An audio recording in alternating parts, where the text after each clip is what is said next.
She just like stopped the car and she's like, "Fuck you!"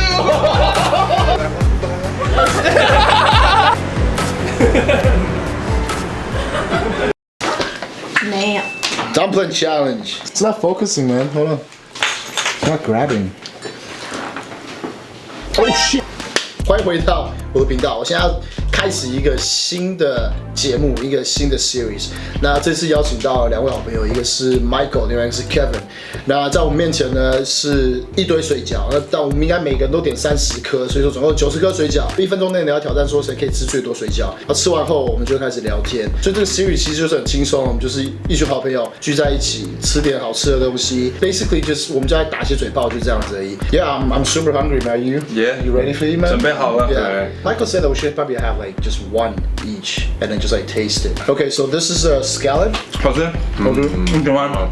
This one is pork and veggie. Oh. And that's signature. It's a signature. Yeah. Okay. 60秒吃可能没有空用酱吧。 Oh yeah, right. Wait, what's the motivation? It's just like pride, right? 输的人要干嘛？输的人要干嘛？最输的人。 Truth or dare? Truth or dare? Okay, ready? Get set. 60 seconds. Go!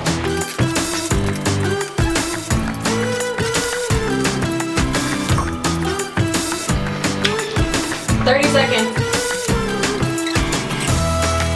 10, 9, 8, 7, 6, 5, 4, 3, 2, 1. Oh, Michael ate a lot. Oh shit! Hold on. Did I lose? 13, 14, 15, 16, 17. Woo! 10, 11, 12, 13, 14. 14, 16, 17. Oh shit! Lost. What? Kevin lost. Dude, I can't believe I won. Holy shit. I surprised myself, man. Okay. So, you lost, right? I lost. Okay. So truth or dare? Yeah. We're gonna think about that later. Okay. I picked dare. Really? Yeah. Dude. Well, I mean, I guess like as long as I won't get like deported. Or, like, Dude, there's so many in ways to jail. fuck you up without getting deported. Yeah. And take your pants off and then just like, you know, do an Instagram video or something. Alright. I mean, that's actually enjoying this dumpling. Yeah, smell. enjoy it now. Yo, when did you start training, man? I started training when I was like 16. Oh, that's young. Yeah, 16 is when I got my gym membership, and Consistently? I try to go consistently. How about you, Michael? 认真的可能4年以前。认真。对，认真 like 4年以前。 seriously. Yeah, seriously 4 years ago. I bought my first dumbbell set when I was 13, but it was like I was doing like just ridiculous, like stupid stuff, and I wasn't consistent or like learning about new things. You doing like neck training and shit? No. What the fuck are you doing, man? I was With so dumbbells. reading. You know, Self magazine. It's like a female fitness magazine.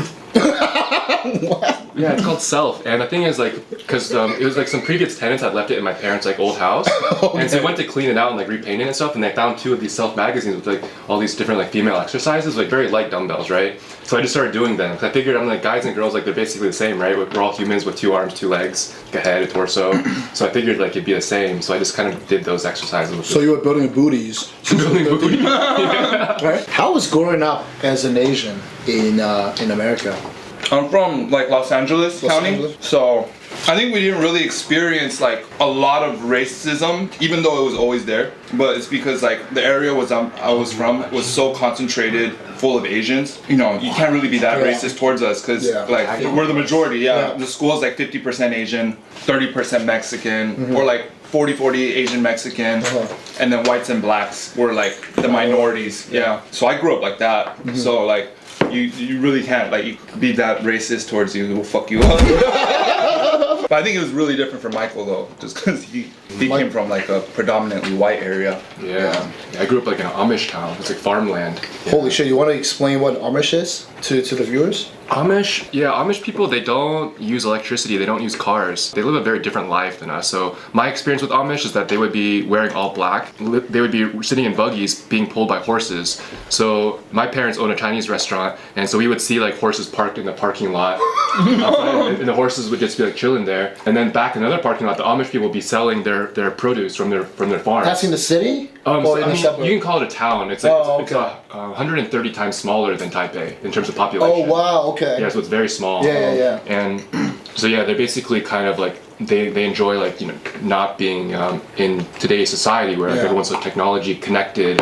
Yeah, that's basically Amish from my understanding. I mean, I have a very limited experience. You were born and raised in that town? Yeah. So Dang. 我一直到18岁都没有看到其他的亚洲人. So like in my perspective, I was always like, I'm like, You're like, what? Yeah, why am I here? Like why am I so different? And like and the culture, and I feel like that's a big part of why I moved to Taiwan is because I felt like so much of my life I felt so disconnected from other Asians. You grew up till you turned 18, and before that you never seen, like, you didn't have a lot of experience with like Asian Yeah, people. none. None? Yeah, so I went to college, and like the college I went to was primarily Asian, and that's when I saw all these Asians. I'm like, oh, what is this?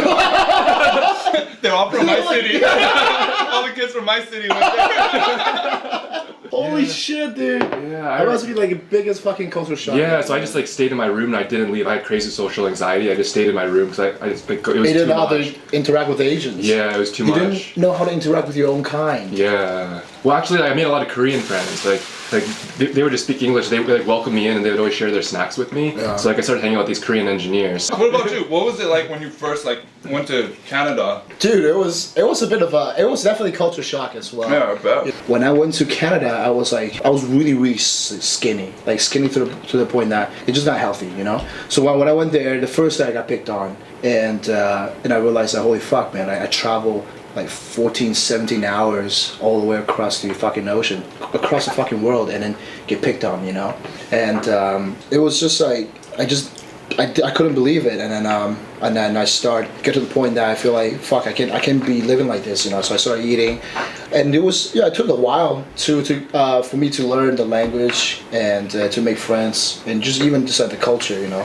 So I probably similar experience to you too. And when I was high school, I went to there wasn't any Asian that speak the same language. They were Koreans, and that was it. Like there were like one or two Koreans, and that was it. Well, I definitely experienced that when I was in Canada. I feel like I almost always have to put the guard up. Why do you think that what caused that? You know, like what do you think you do that? I think it's like there's no like you can't be weak over there. Like you can't, like if you're weak, then like someone's gonna try to step like all over you. Yeah. And that's the kind of feeling you get like just growing up, and then you don't even think about it, but you just have to build this like kind of stronger and stronger like persona to know like what makes people not mess with you. Yeah. Like if someone's like being aggressive and I'm being nice to them, like that doesn't work. Yeah. Like I have to be aggressive back or more aggressive. That's the only way that it works. Yeah. And you just kind of figure out in your mind what works and what doesn't, and it kind of just builds into your personality. So, but I think people are just a lot more aggressive there. Also, it's so much different cultures. Yeah. It's like you have, like let's say like the African American families, right? Where they're like cussing at their kids and they're like, you know, they're watching their parents go out and fight or like do stuff like that, and then like, you know, whatever, and then like these kids you're like meeting them going into the same school. But Asian families are like so like usually like from Taiwan, they're very like culture, like more scared, like don't do this, don't say anything, like look down, and if someone like screams at you, just walk away, you know. But then like you have to get used to like the real world that you're living in there, and you have to just be more, you know. But over here it's like it's just the conflict. You gotta be like, you're just always prepared for conflict. Yeah. Which more, I feel like over here, it's you more avoid conflict. Yeah. Definitely feel that for sure. Yeah. Were there a lot of gangs in your school, in high school? Yeah. So I think like when I was in middle school, that's when like the Asian gangs were like really like popping. Mexican gangs, black gangs. There's all those, but then I was more surrounded by like more like Asian gangs. So like there was maybe like. There's probably like 50 different gangs, like just different little gangs. Each gang probably has like, it's not like here, it's not like you got like 1,000 people in your gang or 200, no, it's like maybe like 10 people, 20, 30 people, like 40 people is a huge gang already, you know what I mean? But then like everyone has guns there, so you don't need that many people. I think because hip hop culture is like, you know, there was gangster rap, so growing up you listen to gangster rap and you think that's a cool thing. And then like in school, the basketball players, the football players, they're not cool. Yeah. Like, you know, they're like squares. Yeah. But who's cool? Like the gangsters are cool. All the girls like the gangsters. You know? Like, and then like who makes you scared like the gangsters? So obviously you just kind of want to be a gangster. You know, but it's pretty stupid thinking back. I didn't really see a lot of gangs until I went to college.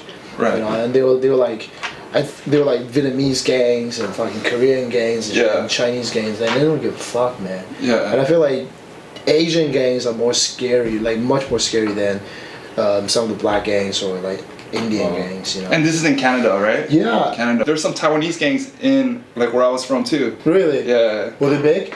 Yeah, they had the most people, Yeah. but they weren't like the craziest. Yeah. Like I feel like still like Taiwanese people or like were still more like Still friendly, you know. You can't. still really, kind of friendly. yeah, like inside you. Still like friendly. yeah, like you can't just kill someone. Yeah, you and can't think kill- nothing of it. Yeah. But versus like the Cambodian gangs, They don't give a fuck. they come from war. They come Yeah. from like like they're escaping a war place where people are getting killed all the time. Yeah.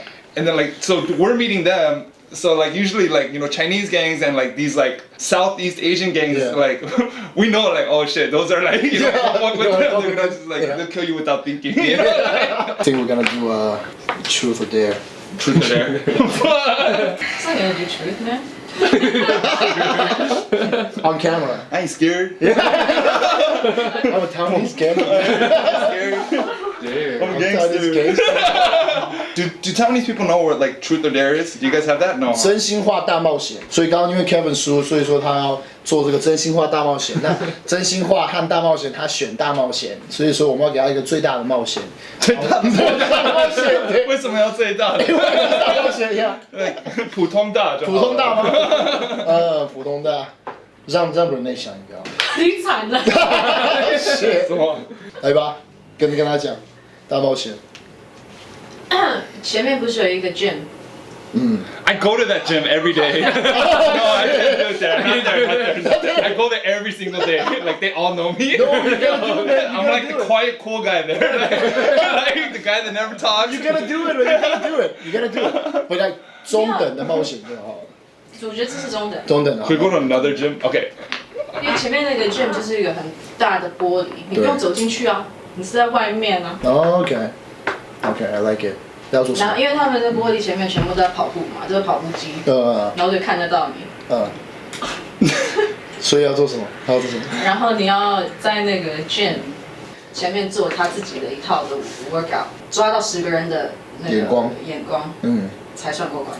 好。It should be. Can we go to another gym? That's my gym. That's shit. Like they all know me. Oh, the other challenge would be like, it has to be like workout associated, so you can't do anything that's not like. I like that. I like that thinking. Yeah. Keeping to the target audience. I like that. Yeah. So you can't just scream on top of your lungs. Yeah, to you get gotta do attention. something. You have to. You can't use your voice or your physique. You can only use your actions to get attention. Oh, what would I do? Just jumping jacks.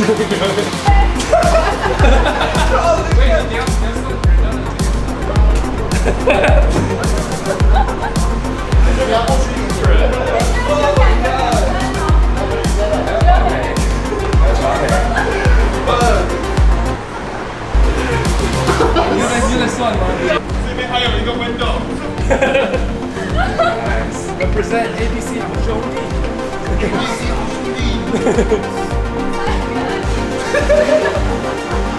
Damn, I gotta go in tomorrow and just fucking see. I know all those trainers, man.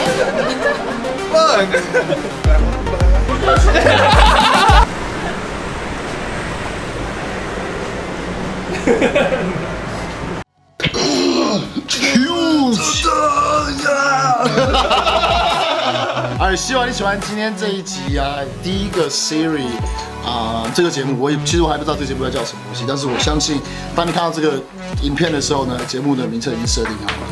那我们接下来可能还会再请 ABC 好兄弟一起来，我们可能要再做一些其他的一些食物的挑战，然后再跟他们讲一些故事这样子。